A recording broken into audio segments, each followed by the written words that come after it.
I'm going to introduce our next speaker. So Dr. Boggero is the Director of Psychological Services and the Director of Research at the University of Kentucky Orofacial Pain Clinic. He completed his undergraduate education at UCLA and obtained his PhD in clinical psychology from the University of Kentucky with a graduate certificate in biostatistics. After his PhD, he completed a 2-year postdoc fellowship at Cincinnati Children's Hospital Medical Center. His research interests are in developing brief psychological interventions for improving pain and fatigue in patients with chronic pain. His work has been funded by the NIH and the American Psychological Association, among other organizations, and has been published in top pain journals. In his spare time, he enjoys spending time with his family, playing soccer, hiking, cooking, and reading. So Dr. Boggero.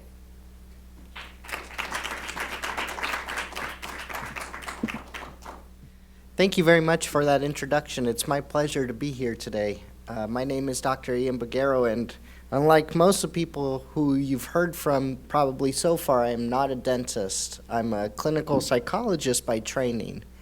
And the reason why I'm here today is because we know that the gold standard for treating complex orofacial pain conditions is multidisciplinary care.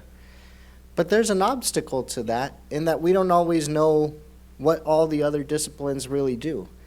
So a lot of times I've been doing pain psychology, orofacial pain psychology for the last 11 years, and when I talk to people, the number one question I always get is, how can you talk to people and their pain gets better? Like, how can words help people with pain? So that's a really, really interesting question. And what I wanted to accomplish from this talk today is I want you to understand what a psychologist might do and how a psychologist might be able to help. Because that fundamental question of how can just talking help is really an interesting one in my point of view.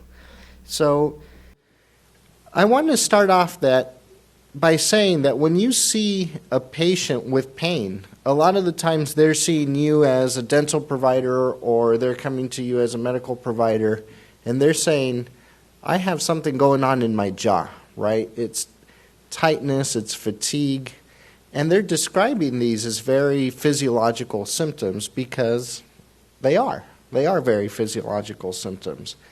So a lot of times when patients come to you and they say, you know, it's tightness and fatigue, we start thinking of physiological interventions.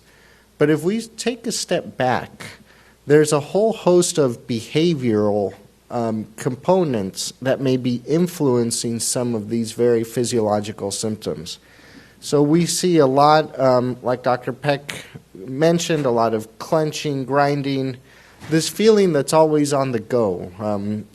Low fluid intake, low physical activity, maybe some smoking. So all of a sudden now, not only do you have these physiological symptoms, but now you have all these behaviors that might be contributing to how those physiological symptoms manifest. And then let's take another step back and look at psychologically what might be going on. When you have pain that doesn't go away and it's really intense, that's pretty scary. That's pretty depressing. That's pretty anxiety-provoking. Now, let's say that pain didn't go away for a few days. You might start wondering what's going on. A few weeks, now you're really starting to wonder. But some of these patients, you know, have had pain for years and years and years. And when you see pain that just doesn't go away despite your best efforts to make it go away, that can really ramp up anxiety. And you might start wondering, is something really wrong with me? Is there something dangerous happening here? Will I need surgery? And for most of the patients that I see, the thing about chronic orofacial pain patients that I hear the most, it's not about the pain, right? I mean, yes, there is something that's always hurting all the time.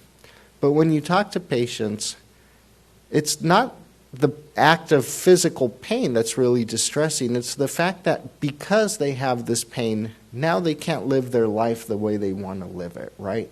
So all of a sudden now, I can't play with my grandkids because I have this pain. or work is really, really exhausting, or I'm tired all the time. Or it's not the pain itself, but it's the consequences of pain disrupting life that's really impactful. And when life gets impacted in that way, you start seeing some depression symptoms, some negative mood, and sometimes the depression symptoms and the negative mood actually comes before the pain as well. So you have a psychological component to this pain that just doesn't go away. And when that happens, then you also have these long-standing beliefs people might have, which is, I'm helpless, this pain is kind of taken over my life and I can't control it, or there's nothing I can do to help this pain. So what started like what seemed to be just these really physiological symptoms now is a whole host of really complex biopsychosocial symptoms. And because of all this is why I think we need to get a psychologist involved. Oftentimes, not always, but oftentimes there's indications for bringing a psychologist on into this multidisciplinary care team. So hopefully after this talk you'll know what those indications are and when will psychology need to be involved and when will it not need to be involved. So what I want to do in this talk is I want to cover 3 major points. The first is I want to just review what are some of the psychological comorbidities that we see in orofacial pain.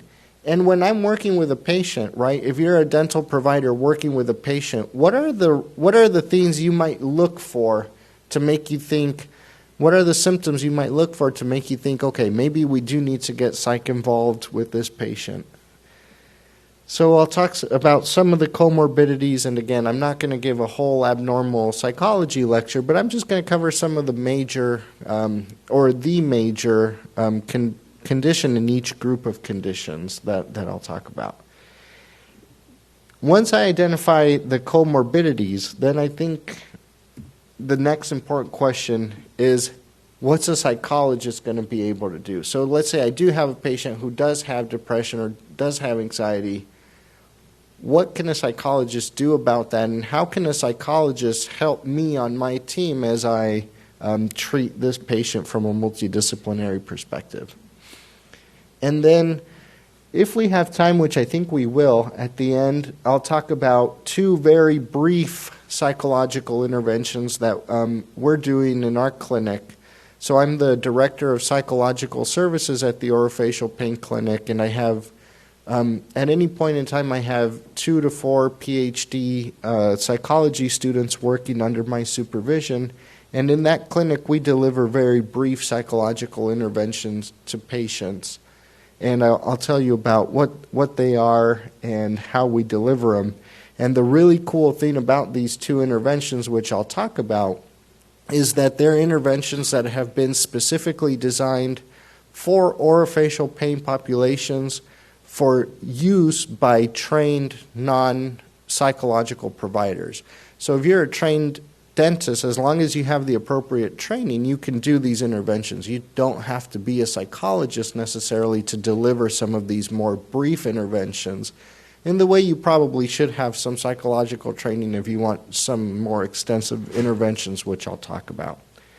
So I think these interventions could be really good tools for you moving forward if you will be working with orofacial pain populations, and I'll tell you about what they are and how to get trained for them. So let's look at what are some of the psychological comorbidities. In other words, if you have an orofacial pain practice or if you're seeing orofacial pain patients regularly, what are you likely to see? And importantly, what are you likely to miss? So when we look at different groups of disorders, we're talking in psychology about depressive disorders, anxiety disorders, sleep, and insomnia-related disorders. Then we have the stress disorders, substance use disorders, and personality disorders.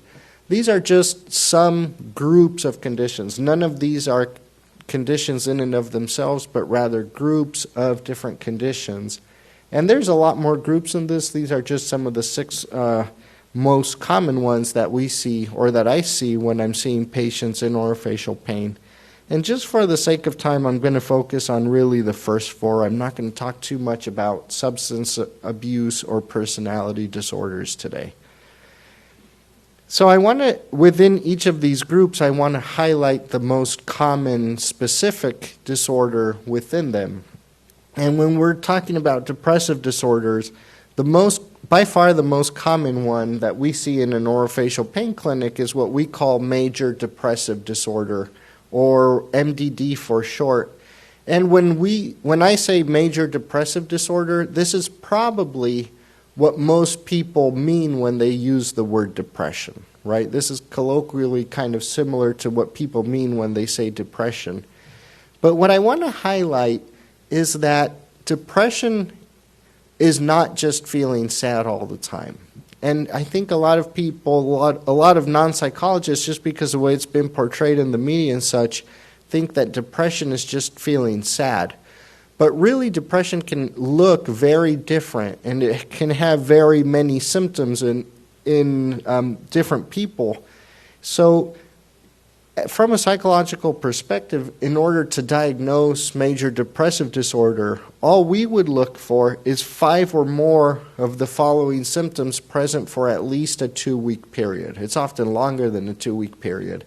But if someone just feels sad or down or blue a few days, that's normal, and we wouldn't necessarily call that a disorder. It's when it's present for 2 weeks or longer that we start to get more concerned. So all you need is 5 of them, and the diagnostic criteria do not specify which 5 of them. So you can actually diagnose someone with depression even if they don't report feeling sad most of the day, although that is one of the more common symptoms.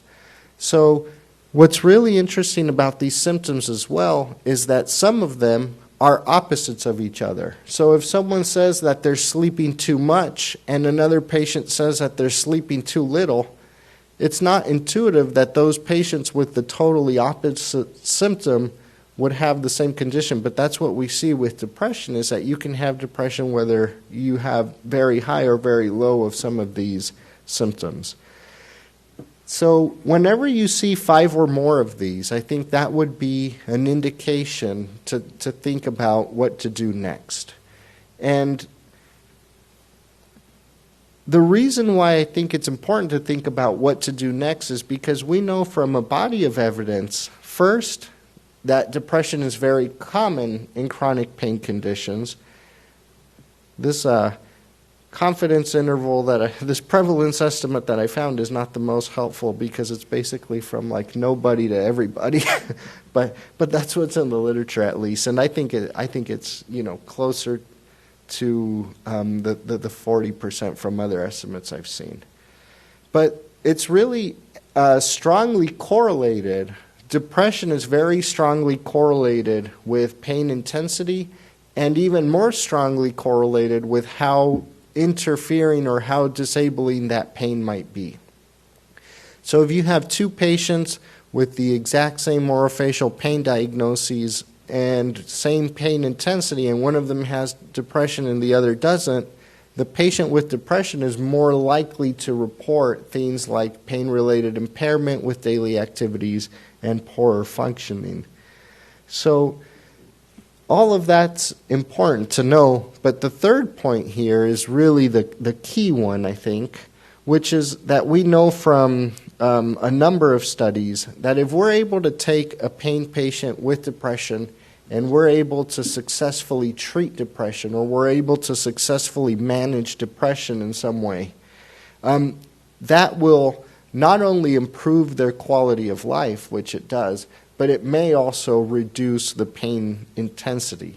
So it can improve pain intensity, and it improves quality of life. So I think when you see someone with some of those symptoms that I mentioned earlier, it's really important to consider getting them into treatment with a psychologist or with a mental health provider so that they can address some of those symptoms that might be impacting their functioning and their quality of life.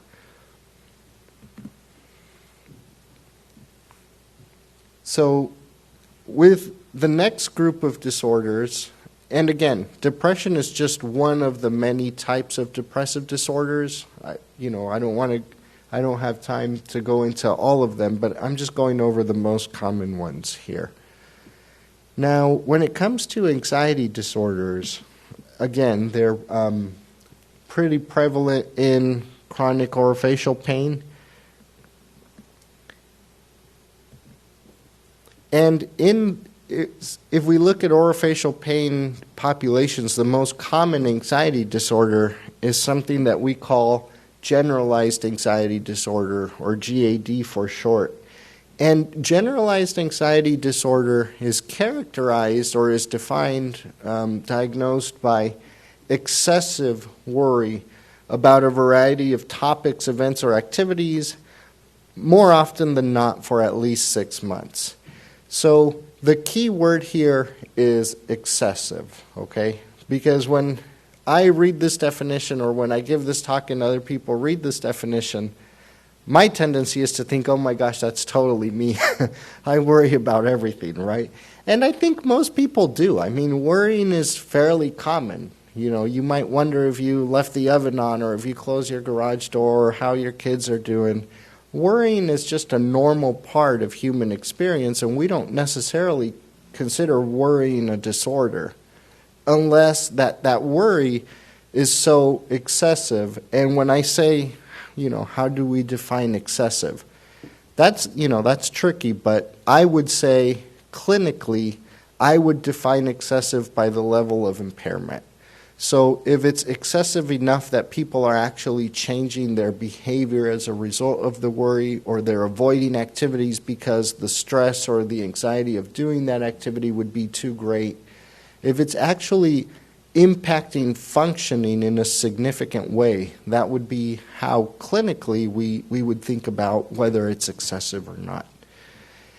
And for generalized anxiety disorder, it's also necessary that this worry not be about any one thing. So if you're worried all the time about an upcoming exam, for example, we would call that exam phobia or exam anxiety. We would call it generalized anxiety disorder. Generalized means that it has to be about most topics most of the time. So people with generalized anxiety disorder just cannot stop worrying about everything, and it's really, really impacting their functioning. In addition to that, the worry has to be difficult to control, and it has to have 3 or more of the following physiological or cognitive symptoms associated with it: restlessness, tiredness, impaired concentration, irritability, muscle aches, or difficulty sleeping. Now, you might look at this and you might say, wait a minute, doesn't that describe most pain patients? Isn't the experience of chronic pain by definition, doesn't that experience of chronic pain by definition cause all these physiological things? And if you were to say that, I would say, yeah, kind of.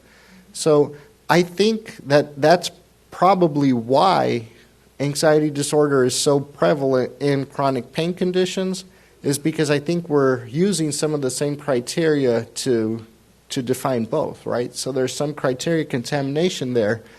But I do think that it's important to note that those are actually real symptoms of both, right? It's not that our diagnostic criteria are off, is that those things can be caused by both anxiety and pain. And we know that anxiety is also very highly comorbid with depression. So when people have anxiety, they're much more likely to also have some of the major depressive symptoms that I mentioned earlier, and likewise when they have depression, they're more likely to also present with some of those generalized anxiety disorder symptoms. So in practice, both of these conditions oftentimes go together, and it's really hard to parse apart what's depression and what's anxiety. And actually, clinically, I don't think that that's a really relevant question, because we would still want to get both into treatment and we would treat them fairly similarly. Some people, and I'm kind of this camp, are strongly advocating for actually lumping those as one disorder just because they are so comorbid. Talking about them with these different words might not be the most clinically relevant. So it's highly comorbid with depression. And like depression, we know that just the experience of anxiety itself actually alters, it fundamentally changes how the brain processes pain. So you have two people, two identical twins, all things else being equal. If one of those twins were to have anxiety, they would actually be more likely to report higher intensity from the same pain stimuli as another that doesn't have anxiety, hypothetically. So the reason why we think that is because when we look at the neurophysiology and the brain physiology of the pain network and the anxiety networks, they largely have overlapping structures in the brain. So the pathways of both pain and anxiety are processed by or are influenced by inputs from things like the amygdala, the anterior cingulate cortex, the somatosensory cortex, and the prefrontal cortex. And we think that because they share overlapping physiological brain structures, we think that the experience of one amplifies the experience of the other, even at the neuronal level. And we're starting to see pretty compelling fMRI data that suggests that this is indeed the case. Also, we know that anxiety disorders or anxiety or stress is processed like a sympathetic nervous system stressor. So people with high anxiety have their fight or flight or their sympathetic tone elevated at baseline. And we know that there's a whole host of symptoms of elevated autonomic tone or sympathetic nervous system activity, which basically innervates all the major organs of the body. Other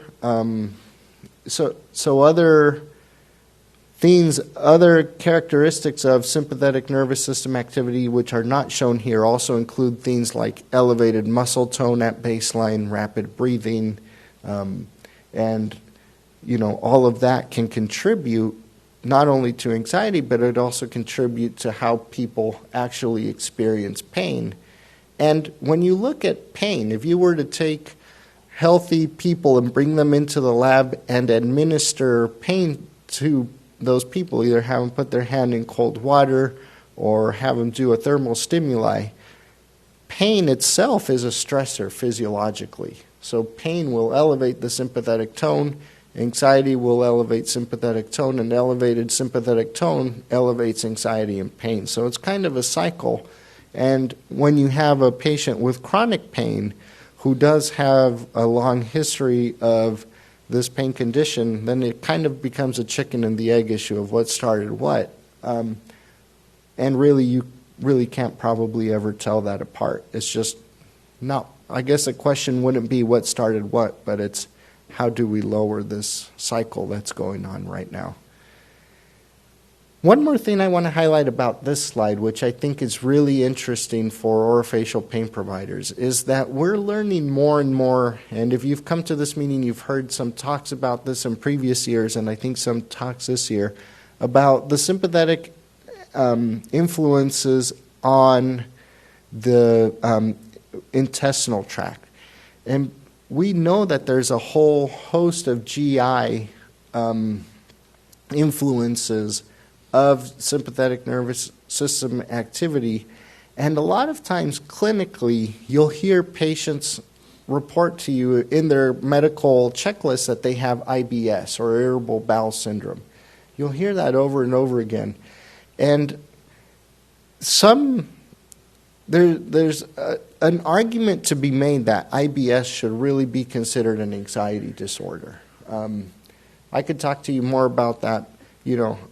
I don't know if I would say it that strongly as other people have, but the argument has been made to think about IBS as not a GI disorder but an anxiety disorder, because there's such a strong anxiety component to IBS symptoms. So if you have a patient that does have IBS and you're seeing that clinically, as a provider, when I hear IBS, I don't assume anxiety, but it really makes me want to assess further about anxiety, because I think getting treatment for that could be really helpful, not only for the IBS, but also for the pain, because if they're mediated by anxiety, then I think getting people into that treatment is really good.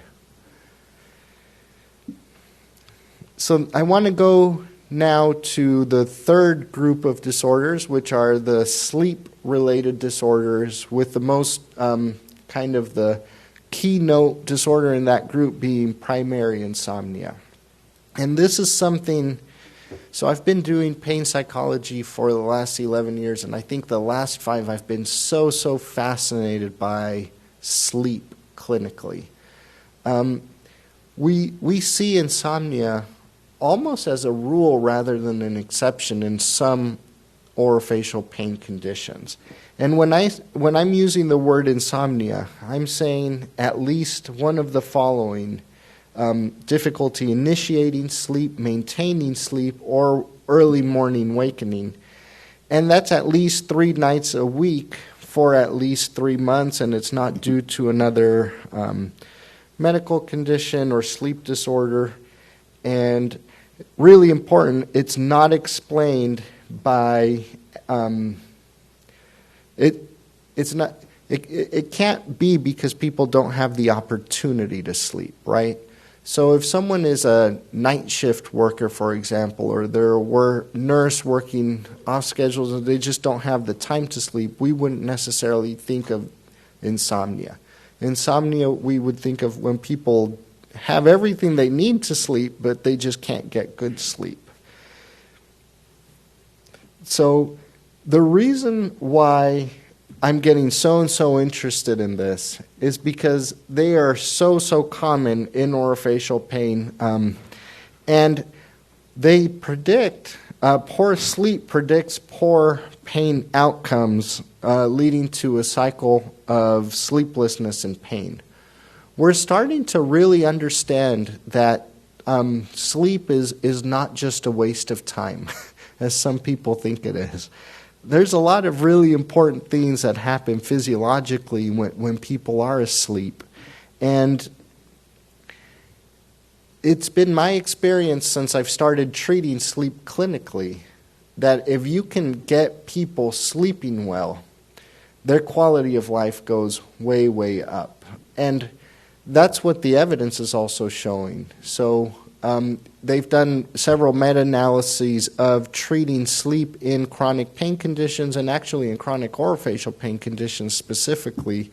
And those data are pretty compellingly showing that if you treat sleep, quality of life will improve. The effects of treating sleep on pain intensity are less clear and less significant. So they're not as large. It looks like treating sleep may help pain, but you're probably going to get more of an impact on quality of life than on pain if I had to make a guess. But from a psychological perspective, the other reason why I've been getting really interested in insomnia is because of all the things that we can treat as a psychologist. Insomnia is by far the easiest and most effective treatments we have. Our psychological interventions for primary insomnia demonstrate about 85 to 90% success rate, and the American Academy of Sleep Medicine recommends cognitive behavioral therapy for insomnia as the gold standard first-line treatment before any kind of pharmacological treatments for sleep, which if they're used long-term actually can have negative impacts. So we know really well, we're really good at treating sleep, and I think, why aren't we doing this for everybody? I mean, it's 3 sessions, it's really simple, and everyone benefits. And in Kentucky, we are doing this. We are offering this to most people who report any kind of insomnia symptomatology greater than 11 on the insomnia severity index, and we're seeing fantastic outcomes. We're seeing better outcomes treating sleep than actually we are with some of the psychological interventions we have for pain. So I'm starting to get really excited by these sleep treatments, and I think there's something there. I think there's something there that we should be thinking more about. So then the fourth group, so I talked about depressive disorders, anxiety disorders, sleep-related disorders. The fourth group I want to talk about is post-traumatic stress disorder. And PTSD is kind of the flagship condition within the stress-related disorders. It's also the condition that most people probably feel like they have an understanding of, but I think it's also some of the most misrepresented, it's one of the most misrepresented conditions in the media and in the general lay public understanding of it. So for us in psychology to diagnose PTSD, there's 5 things that absolutely need to be present. We can't diagnose PTSD if one of these 5 things isn't there. And the first one is incredibly controversial, which is in order for us to diagnose PTSD, the way it's written, the way the diagnostic criteria are written, we need to see an exposure to actual or threatened death, serious injury, or sexual violence. And you might read that and say, why is that controversial? The reason that's controversial is because we cannot diagnose PTSD for things people actually didn't experience themselves, right? So if a friend told them, or if they saw a movie where they saw but they actually weren't the ones experiencing that physical injury, if it's what we call vicarious trauma, we cannot diagnose PTSD right now. Is that a good or a bad thing? I don't know. I could make the argument either way. But the way it's written, the person themselves had to has experienced the threatened death, sexual injury, sexual violence, or serious injury. Not only do they have to have had experienced that traumatic event, they have to have intrusions regarding the event. And when I say intrusions, I'm talking about unwanted thoughts that come into people's heads at unwanted times and cause distress. So these can be things like just they're going by their day and they have these thoughts that remind them of the event, nightmares, trigger situations, all of those kinds of things. These are just intrusive thoughts related to the trauma. And not only do they have to have those thoughts intrusively showing up, there has to be an avoidance component. We cannot diagnose PTSD if people are living their lives as they were before. Most people who have PTSD, or everyone who has PTSD because it's part of the diagnostic criteria, will avoid something that reminds them of the trauma. So if you have a patient whose orofacial pain started with a car accident, for example, and they have PTSD, they might actually avoid driving, or they might drive, but when they cross that intersection where the accident happened, they might take an alternate route just not to have to go through that particular intersection again. And sometimes the avoidance isn't to a physical place or to a person. Sometimes the avoidance is to the intrusive thoughts. So they might avoid situations which are more likely to generate these unwanted thoughts. But still, there's got to be an avoidance piece to diagnose PTSD. Then there also has to be negative thoughts, mood, or beliefs. So people have to have some fundamentally altered belief of the world as a result of the trauma or of themselves. And a lot of times this takes the form of guilt, where people who have experienced a trauma blame themselves or feel guilty for allowing that to happen to them or for being where they were when the trauma happened. And trauma-related guilt is actually a very common symptom of PTSD. And particularly relevant, I think, from a pain standpoint, is people with PTSD also have to have alterations in physiological arousal or reactivity. So a lot of times people who have experienced a traumatic event will now operate in the world with the belief that the world is an unsafe place because an unsafe thing happened to them while they were out in the world. So they're constantly scanning the environment for threats, they're constantly on guard, and as a result of having your guard up all the time, your sympathetic nervous system activity increases, muscle tension is really high, and a lot of times that can manifest as muscle pain or other types of pain. Now, it becomes even more complicated when the PTSD is related to the pain-causing incident itself, because then the pain symptoms become the very thing that's causing this physiological reactivity. So even though I spent just the last few minutes talking about PTSD, let me also say this. Don't assume that because you've seen a patient who has undergone a trauma, do not assume that they will have PTSD. Most people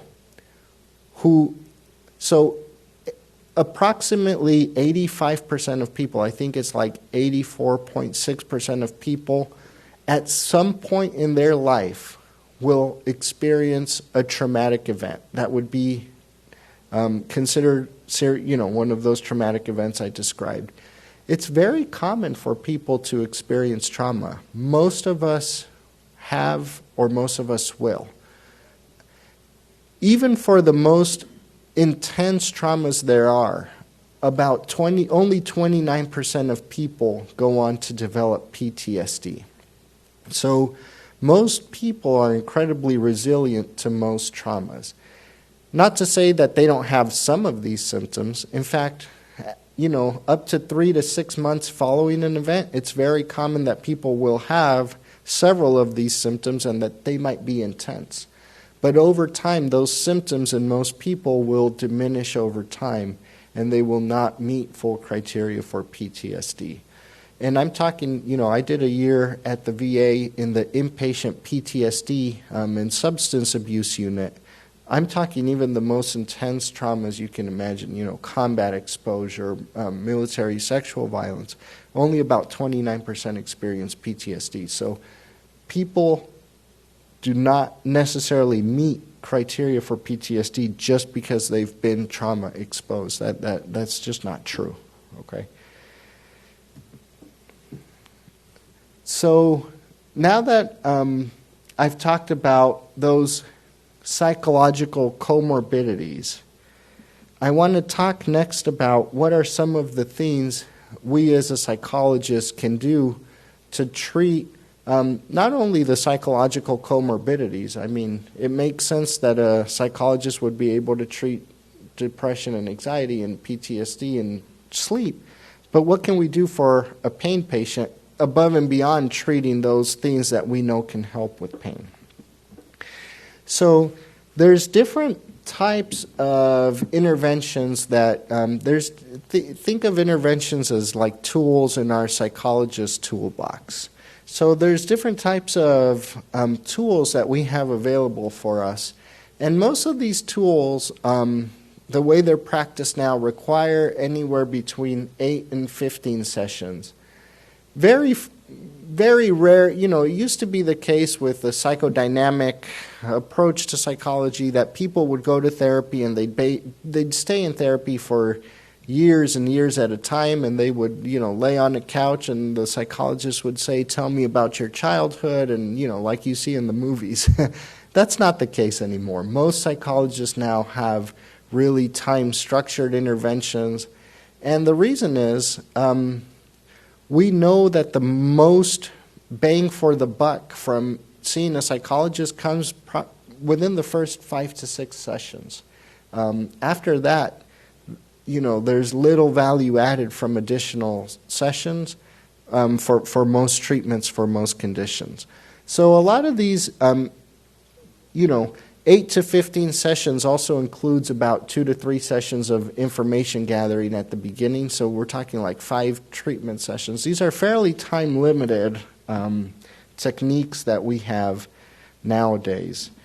The most common of which is this group of different therapies called cognitive behavioral therapies, or CBT for short. And CBT, you have CBT for depression, you have CBT for anxiety, and you have CBT for pain. What we would do in CBT for pain is, let's say you send a patient with chronic pain who's had pain for a long time.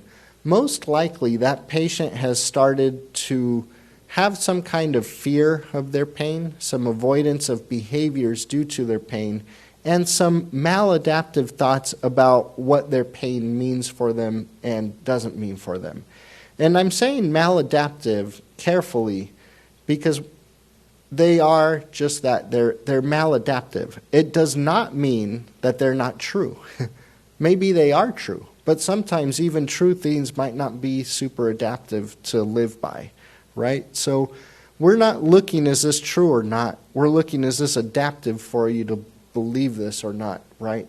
And so we'll talk with patients about their pain. We'll talk to them in detail about what does their pain mean to them. We'll oftentimes hear people do a lot of pain catastrophizing, where they'll say, oh gosh, there's nothing I can do to help my pain, or I can't work when I'm hurting this bad. I can't do anything when I'm hurting this bad. So a lot of these black or white statements that are really not the most adaptive. So in CBT, what we would do is we would identify with the patient collaboratively all these thoughts and beliefs people have about their pain, and then we would work with the patient to see what might be a more adaptive way of coping with pain. So we would review pain coping strategies.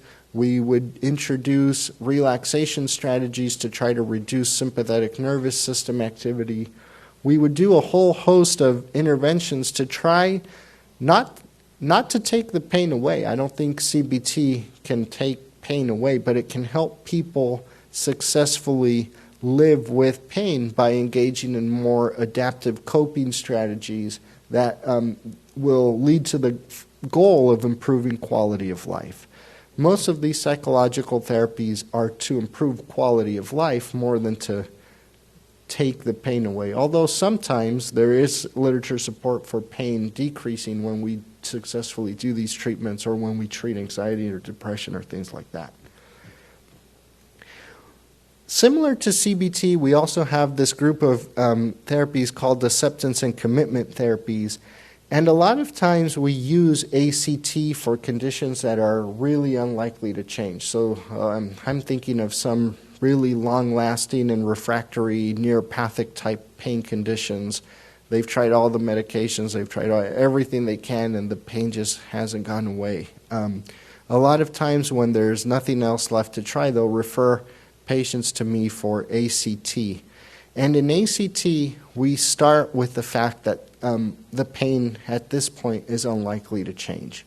So if pain is not going to change, what are things we can do to live with it, right? So what we'll do in ACT is we'll really do an exploration of patients' values. So we'll say, what does it mean to you to be a loving partner, or a loving parent, or a good citizen, or a good coworker? What are the things that really add value to your life, right? What are these domains of life that bring you the most joy?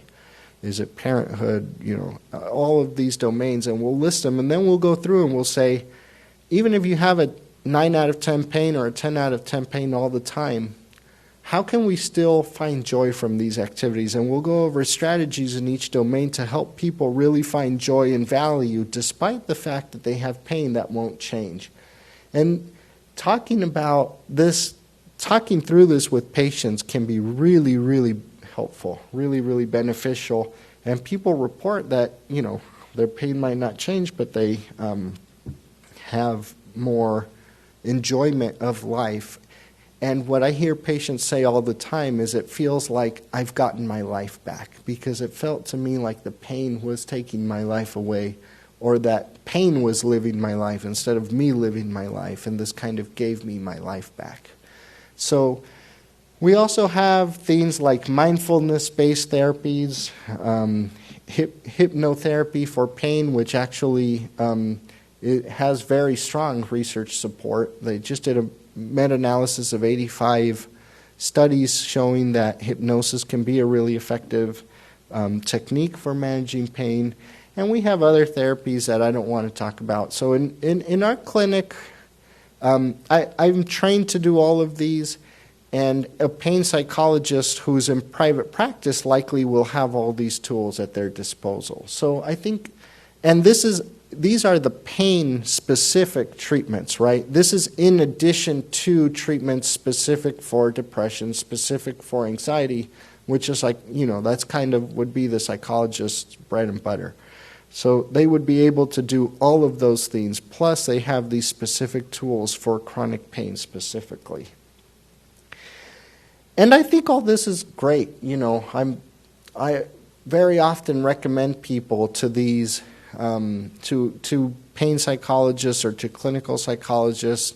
There's very good social workers who are trained in these techniques as well. And actually, there's if you're interested, I should have put this link in my talk. I don't think I did, but I should have. But there's if you go to Psychology Today, there's something called a Find Your Therapist function. So you go to Psychologist Today, you can put in your zip code and it'll generate a list of therapists, be it psychologist, social worker, whatever it is. It'll generate a list of mental health providers in your area. So a lot of times that's a really helpful tool to help patients access resources. The other thing is, because of the pandemic, really psychology has been very quick to embrace telemedicine. So it's very much the case now that you can refer patients probably to mental health therapy anywhere in their state. It doesn't have to be in their zip code anymore. So really, really much better access to resources now as a result of telehealth. So I think, these long interventions are, when I say long, I'm talking, eight sessions most of the time. So not, 2 months of therapy isn't necessarily long in the grand scheme of things. But what I'm starting to really implement in our clinic and really train the students and the dental residents on is these brief psychological interventions. So these brief psychological interventions are usually 2 to 4 sessions. And I think that they're so cool because we find that after 4 sessions, a lot of these interventions have been in randomized clinical trials, have demonstrated non-inferiority to like the 15-session versions of these same interventions. So I think we get just as much bang for a lot lesser buck. And in our clinic, we really, there's 2 that I really want to bring your attention to. And I want to bring your attention to these because these are specifically designed for use by non-psychologists. So if you're going into, if you're going to see orofacial pain patients and you want to know how to do these, just email me. I'll put my email at the end, and then I'll meet with you individually, and I'll tell you how to go through these things. I'll train you how to do these things if you want to. I mean, my goal is for people to be out there doing this kind of work. That would be my goal here. So one of those interventions is physical self-regulation, and as Dr. Peck alluded to earlier, muscles are designed to work hard and rest, but with parafunctional habits and in orofacial pain, people really overuse their jaw muscles. So they work really hard, but they never rest. And that can lead to increased pain, that can cause stress, and it can exacerbate anxiety, elevate sympathetic tone. And it can lead to increased pain, difficulty sleeping, and increased sympathetic tone. So the causes are the same things of the effects, and we get into this vicious cycle. So in physical self-regulation, we would talk to patients and really, when you think of what a psychologist does, really what we do is we're experts in changing people's behaviors. Ultimately, that's why psychotherapy is effective, is because people's behaviors change. So what we do in PSR is we teach people ways to change their clenching behaviors and their parafunctional habits. So we introduce different monitoring techniques. We introduce different techniques to help people gain an awareness of what parafunctional habits they're doing, when they're doing them, and we provide alternate strategies in those situations that might help with decreasing those parafunctional habits. We also teach people exercises to relax their jaw and their body, and we give people a regimented way to practice those exercises throughout the day. I don't want to go too much into the exercises because we've already heard some of them, and I think we might hear a lot more. So we also introduce diaphragmatic breathing, which is a way to so here's the exercises, which again, I don't want to go over now, but they'll be in the slides if you want the slides. Diaphragmatic breathing is a strategy of belly breathing that we think is very, very effective for reducing sympathetic tone. And we think that if people can practice this regularly throughout the day, their baseline sympathetic system changes. And what I tell patients all the time is, if you're like most people, you can't change the things that stress you, right? If you could, they wouldn't be stressful. Most of the things that are stressful are just things that are in our lives and we don't have too much control over. So even though we can't change the stressor, we can change our physiological response to stress. We can change how our body interprets that stressor, and diaphragmatic breathing is one of the ways by which we change how people physiologically are responding to the stress that they might not be able to change. And the research for PSR, the study's a little older now. This is from 2001, but they randomly assigned orofacial pain patients with masticatory myalgia and myofascial pain to either PSR or standard dental care, and the PSR demonstrated better outcomes in terms of pain severity, life control, opening without pain, muscle pain, awareness of tooth contact than just the dental splint alone. So in the clinic, we don't do one or the other. We think it's most effective to do both at the same time. So it's kind of an adjuvant therapy to the standard dental care or the standard orofacial pain care that our patients are already receiving through the dental team. We keep all that as is, and then in addition, we add the PSR to that. Also good effects on psychological functioning and sleep. So that's the physical self-regulation intervention. Like I said, if you're interested in this, I would love to tell you more about it. I'd love to show you how to do it. Just email me. But the one I'm getting super interested, this is so exciting to me, is the therapy for insomnia. Because like I said, with this protocol, we have over 85% success rate. And doing this the last few years, it's just been remarkable. Everyone gets better. And I can't say that about anything I've ever done, ever, except sleep treatment. It's not everyone, I shouldn't say that, but most people get better. So it's been really clinically really amazing to see. So it's also 3 sessions long. Each session, just like PSR, each session is 50 minutes. And these sessions are either virtual or in person. In session 1 of BBTI, we just do a sleep interview. We learn about people's sleep. And then in session 2, we do 3 things. We do sleep hygiene, which doesn't do anything by itself. That's always a control condition in sleep studies, but we think it's necessary but not sufficient. We do stimulus control, where we teach people to recondition their bed as a place of relaxation instead of a place of frustration and tension. And then we do sleep restriction, where we restrict the amount of time people are in bed so that we actually have them sleep less for a little bit of time so that they can sleep better and get better sleep structure later on. And like I said, if you want to learn how to do this, I'd be very happy to tell you more about that. And then session 3, we just check in with people at the end and make any adjustments as necessary. And there's all kinds of research to support this intervention in chronic pains generally and in orofacial pain specifically. And this body of research just keeps increasing.